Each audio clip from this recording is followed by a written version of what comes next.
चलिए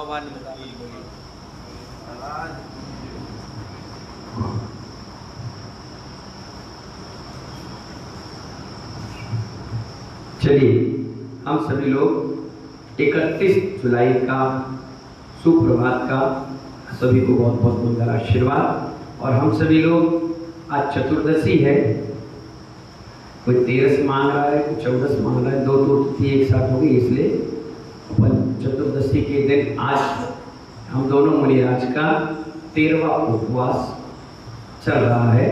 और उस दिन हम पढ़ रहे हैं समूषण के विषय पर। कल हम सभी लोगों ने 8 भूमियां, 3 पीठिका, सिंहासन और सिंहासन पर भगवान को विराजमान कर दिया था। और आज उसकी कुछ और व्यवस्थाएं अभी समझेंगे। समूषण में जिन भगवान के महत्व से आतंक, रोग, मरण, उत्पत्ति, बैर, काम बाधा एवं क्षुधा तृषा की पीड़ाएं कदापि नहीं होती। यानी कोई आतंकवादी घटनाएं नहीं घटती इतनी भीड़ होने के बाद भी। कोई रोग नहीं होता, क्या नहीं होता? रोग नहीं होता। कोई मरता नहीं, क्या कहा? हाँ, किसी गर्भवती महिला है उसकी उत्पत्ति नहीं होती बच्चे की, या किसी कभी लाखों करोड़ों लोग हैं तो जीना मरना, लड़ाई झगड़ा, बैर भाव, भूख प्यास, ये सिस्टम वहाँ नहीं होता। देवता ऐसा वहाँ का माहौल बना देते हैं कि ना किसी को भूख लगे, ना प्यास, ना गर्मी, ना सर्दी, ना लड़ाई, ना झगड़ा, ना कोई गर्भवती महिला का कुछ अबॉर्शन या बच्चा होना, या किसी जानवर के प्रति बैर भाव, या किसी का मरण आ गया तो फांसी लगा मर गया, जहर खा मर गया, कुछ नहीं। वहाँ ऐसा कोई सिस्टम नहीं है। और आज भी ये सब चीजें देखने को मिलती है। जहाँ पर दिगंबर साधु बैठ जाएं वहाँ पर ये चीजों का अंत हो जाता है। कई बार आप देखना, जैसे हम लोग बरासो महातीर्थ पर थे, 6 महीने रुके, वहाँ एक भी घटना ऐसी नहीं घटी जिस कारण से अखबारों में सुर्खियां बनी। नहीं तो अब जब हम लोग आ गए तो घटनाएं घटती रहती है। कभी जानवर मर गया, बिजली गिर गई, एक्सीडेंट हो गया, कोई मरण हो गया, सूतक पातक हो गया। आप देखिए वहां पर एक परिवार था जो चौका लगा रहा था। अब आप देखिए 6 महीने हम रहे, एक दिन भी सूतक नहीं लगा। और जैसे ही मैंने शाम को पैर बाहर निकाला, पूरे गांव में अंधेरा, लाइट चली गई। वैसे जाती नहीं थी, कम जाती थी। और दूसरे दिन पता चला कि जिनके घर पे चौका लगता तो उनके यहाँ सूतक लग गया। वो भी आकर हमसे बोले, महाराज क्या किया था आपने? हमने कहा हमने क्या किया? बोले 6 महीने इतना बड़ा परिवार होने के बाद 100 लोगों का एक भी सूतक पातक घटना नहीं घटी, और देखो अब सूतक लग गया। मैंने कहा कभी कभी मुनियों का पुण्य से भी सब काम रुके रहते हैं। ऐसे यहाँ पर तीर्थंकर के पुण्य और महात्म से ये सब चीजें वहां पर नहीं होती है। और कुछ लोग होते भी ऐसे उदम तिकड़मबाजी वाले, अच्छे भले काम को बिगाड़ा, अच्छा भला काम हो रहा है, सभा को लड़े झगड़े, तो ऐसे लोगों के लिए भी वहां देवता अपनी व्यवस्था बनाकर रखते थे। ऐसे लोग घुसते ही नहीं थे। क्या नहीं करते थे? वो टीम में आते नहीं थे, उनको दूर रखा जाता था, भाई दूर ही रहो। बिल्कुल सिस्टम से भव्य आती भव्य जीप पहुंचते थे। भव्य भी नहीं, अरुण जी कैसे पहुंचते थे वहां? भव्य आती भव्य व्यवस्थित। जैसे आगे चलिए। हाँ, साथ ही श्री मंडप भूमि के थोड़े ही क्षेत्र में असंख्य जीव एक दूसरे से अस्पृश्य रहते हुए सुखपूर्वक विराजमान होते हैं। एक दूसरे को बाधा नहीं करते हुए, दिक्कत नहीं करते हुए। एक योजन यानी 18 किलोमीटर का एरिया था, और उसमें अगर हजारों लाखों लोग भी पहुंच गए तो अपने आप उनकी व्यवस्थाएं बन गई, किसी को दिक्कत परेशानी नहीं हुई। योजनों विस्तार वाले इस समूषण में प्रवेश और निकलने में बाल हो, वृद्ध हो, युवा हो, महिलाएं हो, बच्चे हो, उनको सिर्फ और सिर्फ 48 मिनट से कुछ कम यानी एक अंतर मुहूर्त में काम हो जाता है। जैसे अभी आपको देखेंगे, जैसे कोई मोदी की सभा लगी या राष्ट्रपति की सभा है या कोई कार्यक्रम है, तो क्या 2-3 किलोमीटर पहले से एरिया सील कर देते हैं कि इस एरिया में कोई नहीं आएगा। अब वहां से व्यक्ति पैदल जाता है। अब 3 किलोमीटर चलना यानी कम से कम 1 घंटा आपको लगेगा, आराम से चलिए, जल्दी तो आधा घंटा। तो पर यहाँ पर सैकड़ों किलोमीटर की दूरी होती है। 12 योजन यानी 100-150 किलोमीटर, एक योजन यानी 18 किलोमीटर, 12 किलोमीटर, 15 किलोमीटर। तो इतने एरिया में समोसण अगर फैला है तो सिर्फ 48 मिनट से कुछ कम में आदमी पहुंच जाता है और निकल जाता है। 20,000 सीढ़ियां भी हैं तो अंतर्मुख में पहुंच गया, निकल गया।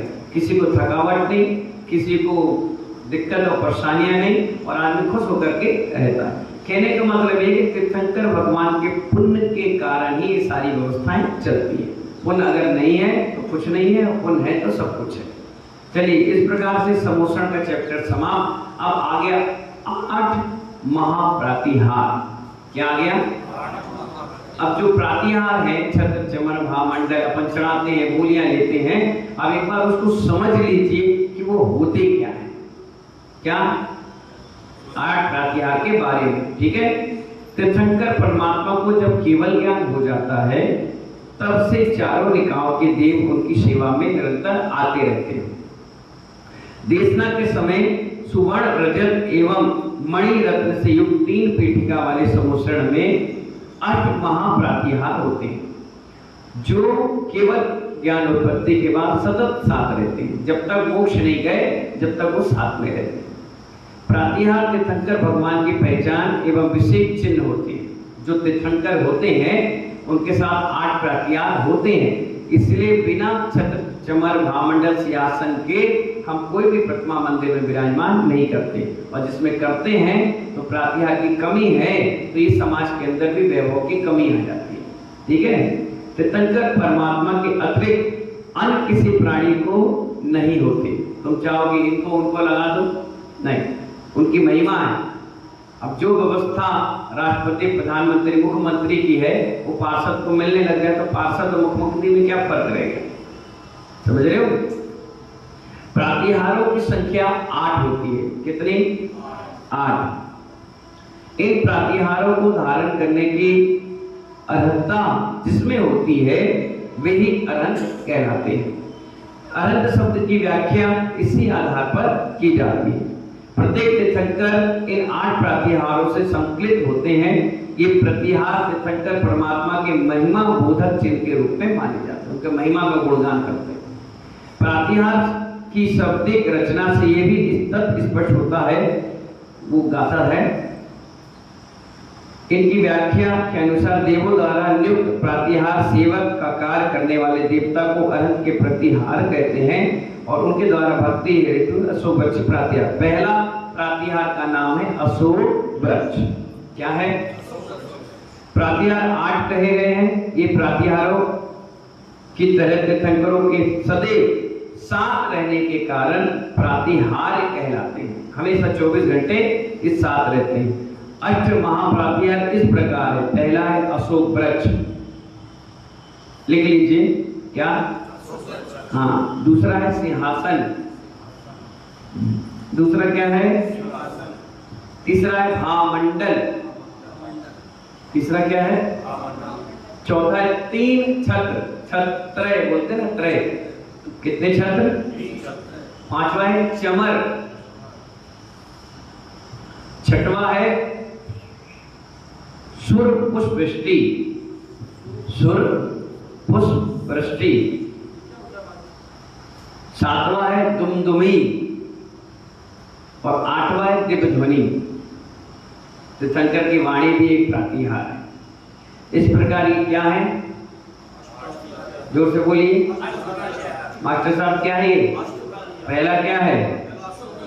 दूसरा, तीसरा, चौथा, 5वां, 6वां,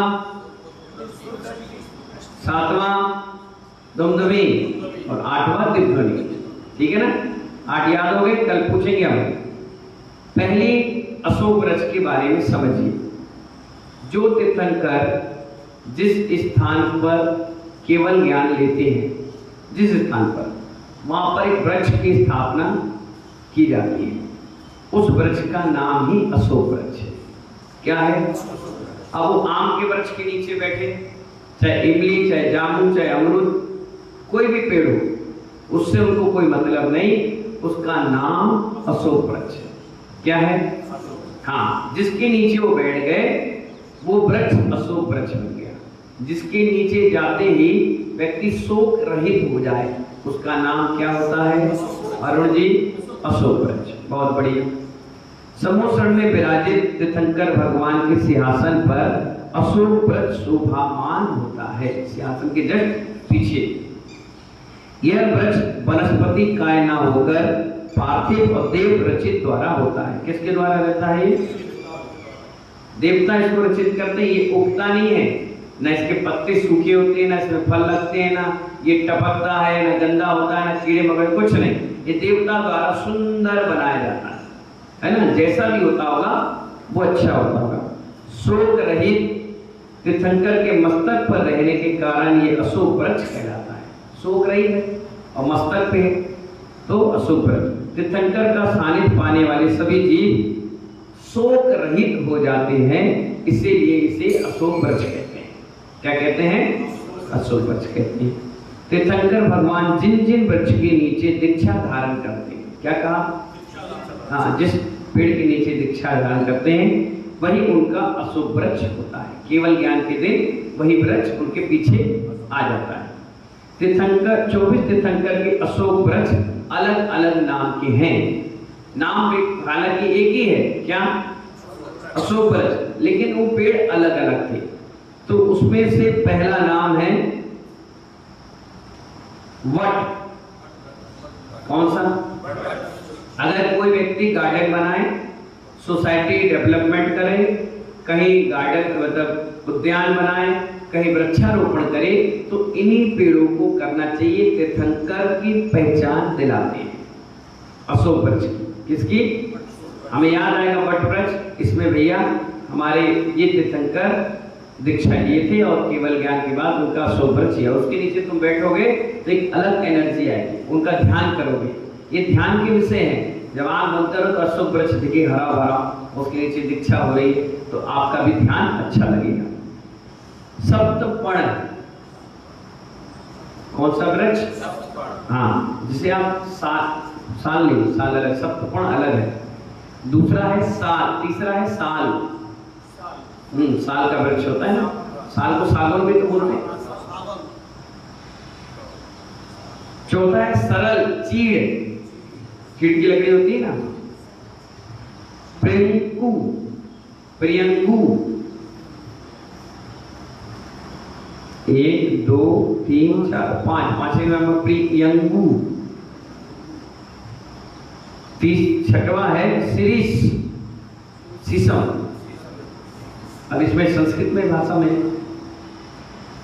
फिर है नाग केसर या नाग वृक्ष।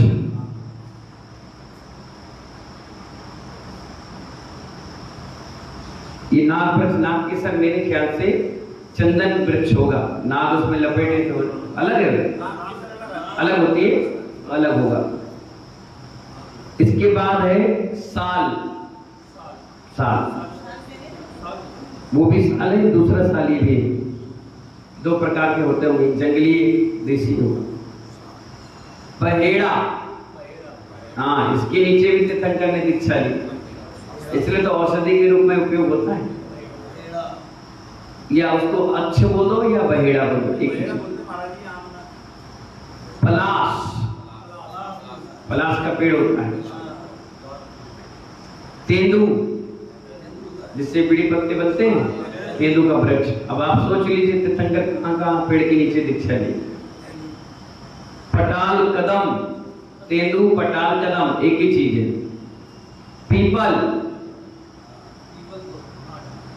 जो सनातन हिंदू धर्म में लोग पूजा करते हैं वट और पीपल की, ये पूजा इसलिए होती है कि तीर्थंकरों ने इसके नीचे दीक्षा ली।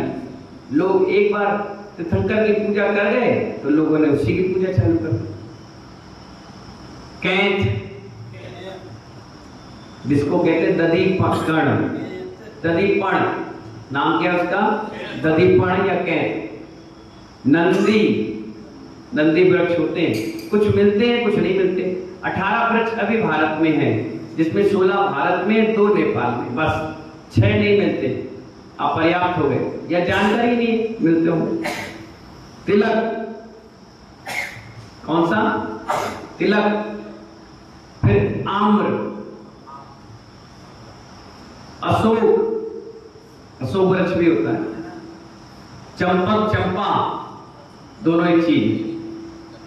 बकुल, मौलश्री, ये दोनों एक ही चीज है। बकुल भी ठीक उसी का नाम है, मौलश्री भी।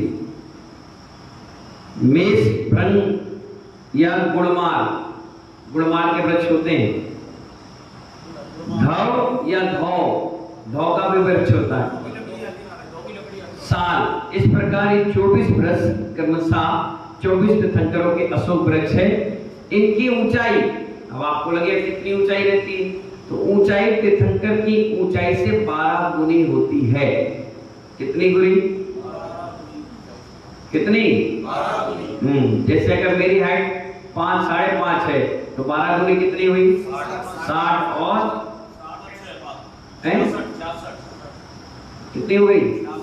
हाँ, 65 फुट हो गई। 65 फुट हो गई। तो अगर हमें केवल ज्ञान हुआ तो हमारे वृक्ष कितने फुट आएगा? 65 फुट का आएगा। 65 प्लस, कम नहीं होगा इससे। अगर कम हुआ तो उसमें वास्तु दोष चालू हो गया। अब आप सुनिए दूसरी चीज, मन की भ्रांति हटाइए। अरुण जी, कल्प वृक्ष मंदिर में कैसे बनाए 12 गुना? शीतल प्रसाद जी, मंदिर में 8 प्रातियां बगैर मूर्ति नहीं रख सकते, भगवान नहीं विराजमान कर सकते। अब 12 गुना कैसे रखे कल्प वृक्ष, ये अशोक वृक्ष?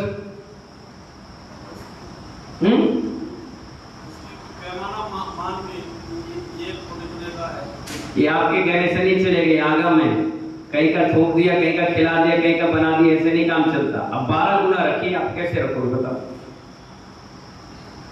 नहीं मालूम? हम बताएं? चलिए बताएं। 12 गुना का मतलब ये है, आज के आचार्यों ने, पुराने आचार्यों ने, सबने सलाह मुशवरा करी, कल्प वृक्ष कैसे बनाए इतना बड़ा? भाई बन ही नहीं सकता।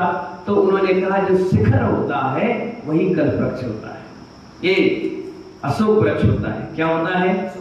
अशोक वृक्ष होता है। जितना भी मूलनायक की हाइट होगी उससे 12 गुना शिखर होना अनिवार्य है। क्या कहा? अब प्रतिमा कोई 21 फुट की है, बड़ी बड़ी प्रतिमा 108 फुट की है, तो उसमें ये नाप नहीं चलेगा। ये नाप कहां चलेगा? जहां छोटी प्रतिमा है। अब पता चला 21 फुट की बड़ी प्रतिमा, 51 फुट ऊंची लंबी प्रतिमा, 108 फुट ऊंची 90, 171 फुट ऊंची लंबी प्रतिमा। अब उतना कितना शिखर बनाओगे? बना ही नहीं पाओगे। तो उसमें कहा गया कि उतना बना लीजिए जितना अच्छा लगे, व्यवस्थित, उसका नाम है अलग, उतना बना लीजिए, ज्यादा लंबा चौड़ा नहीं करिए। अब कोई 5 फुट की प्रतिमा है तो 60 फुट का शिखर होगा। कितने फुट का? अब आप सोच लीजिए, इतना फुट कौन बना रहा? कोई नहीं बना। सब 30, 35, 31 फुट के बाद 51 फुट तक बना ले के बस, उससे ज्यादा ऊपर हाइट पे कोई भी नहीं जाता। हवा चलती बहुत तेज, आदमी गिर ना जाए, कलश उड़ ना जाए, ध्वजा गिर जाए, नुकसान हो जाए, इसलिए ज्यादा। इसीलिए कई लोग नाप लगाते हैं छत से शिखर का, और कुछ लोग नाप लगा लेते हैं जहां भगवान विराजमान है वहां से, तो लबा अंदाज से काम चल जाता है। लेकिन जितनी भी मूल नायक प्रतिमा है उससे 12 गुना। कितने गुना? अगर 1.25 फुट की है तो 12-13 फुट में अपना शिखर बन गया। अब 12-13 फुट का मतलब 12-13 ही नहीं बनाना है। अब मंदिर की हाइट देख लो, मंदिर की 30 फुट है तो कम से कम 31 फुट का शिखर बनना चाहिए। मंदिर की हाइट से 1 फुट एक्स्ट्रा बन जाए, सुंदरता दिखे। ऐसे शिखर समृद्धि का प्रतीक होता है। मैंने बताया ना, अशोक वृक्ष का प्रतीक है, तो शोक नहीं होगा। जितना अच्छा शिखर होगा तो आसपास उसका वातावरण शोक रहित हो जाएगा, अशोक हो जाएगा। ठीक है ना? इसके बारे में आचार्य बता रहे हैं, वृक्ष सहिष्णुता पूर्ण का प्रतीक है। वह सर्दी, गर्मी, बरसात व प्राकृतिक प्रकोप को प्रतिकार रहित होकर सहता है, तभी उसमें फूल फल लगते हैं। मनुष्य भी जब वृक्ष की तरह सब प्रकार की बाधाओं को प्रतिकार रहित सहन करता है, तभी उसमें केवल ज्ञान का फल लगता है। भगवान के मस्तक पर अवस्थित अशोक वृक्ष संभवतः यही संदेश देता है। जो जितने प्रकृति के हिसाब से चलेगा उसको जीवन में कोई बाधाएं झेलना नहीं पड़ेगी। और सुंदर के कारण बहुत ही मनोहर अशोक वृक्ष होता है। दीक्षा के समय भी अपन एक वृक्ष लगाते हैं, टेम्पररी लगा देते हैं, छोटा सा एक प्रतीकात्मक रूप में। वैसे वो वृक्ष बहुत सुंदर होता है, उसके नीचे बैठ करके एक अलग आनंद आता है। कहीं 100-200 साल पुराना बट पीपल का पेड़ लगा हो, आप उसके पास जाओ तो एक अलग अनुभूति मिलती है। क्या मिलती है? लोग कहते हैं उसमें देवता होते हैं। पुराने वृक्षों में आज भी देवता वास करते हैं, इसलिए उसको काटा नहीं जाता। इसलिए सब लोग क्या करा करो, इस प्रकार के वृक्ष अपने आंगन में जरूर लगाया करो। क्या आंगन में, छत में, या कहीं आपको मौका मिले तो वृक्ष जरूर लगाया करो पर्यावरण को बचाने के लिए। तीर्थंकर जिस पेड़ के नीचे दीक्षा लिए, अपन उसको बचा सकते हैं, संरक्षण कर सकते हैं। ठीक है, आज सिर्फ अशोक वृक्ष के बारे में समझिए। कल सिंहासन, भामंडल आदि के 8 प्रत्यार जो बचे हुए हैं 7, उसके बारे में बताएंगे। ठीक है, जब तक के लिए जय बोले महावीर भगवान की।